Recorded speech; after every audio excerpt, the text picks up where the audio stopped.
Alors, la plupart des traitements systémiques, c'est-à-dire tous les traitements systémiques sauf la citrétine, vont agir sur le système immunitaire. Pourquoi? Eh bien parce que le psoriasis, c'est en fait un dérèglement du système immunitaire qui va provoquer une réaction inflammatoire qui s'auto-entretient dans la peau. Donc tous les traitements vont moduler de façon plus ou moins importante l'action du système immunitaire. Alors, ce qu'on recherche évidemment, c'est à moduler l'action du système immunitaire dans la peau et d'affecter le moins possible le reste du système immunitaire, c'est-à-dire le système immunitaire qui nous défend contre les infections, le système immunitaire qui également nous défend contre les cancers. En pratique, on utilise les traitements systémiques à des doses qui n'ont pas d'effet très important sur le système immunitaire chez la majorité des personnes. Cependant, il existe une susceptibilité. Certaines personnes vont être plus sensibles à certains traitements que d'autres personnes.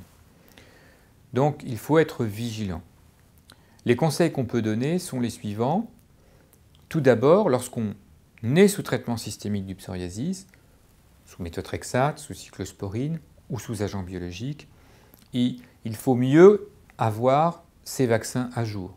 Mettre à jour ses vaccinations auprès de son médecin traitant avant de débuter le traitement.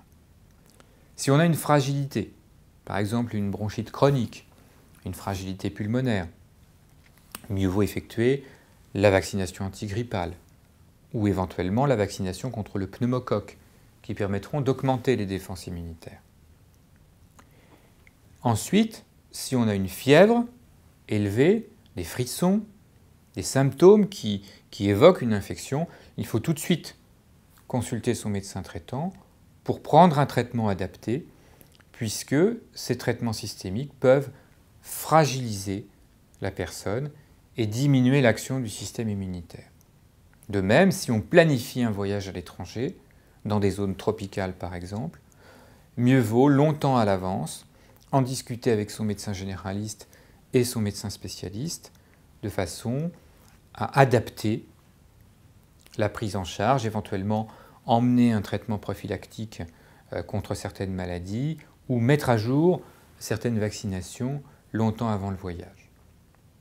En pratique, chez les patients sous traitement systémique, les cas d'infection sévères, c'est-à-dire celles qui demandent une hospitalisation, sont rares, mais ils peuvent exister, donc il convient d'être vigilant et c'est quelque chose qui demande une prise en charge par le médecin traitant et par le médecin spécialiste. Tous les traitements systémiques du psoriasis ne se conçoivent qu'avec une bonne surveillance par le généraliste et le spécialiste.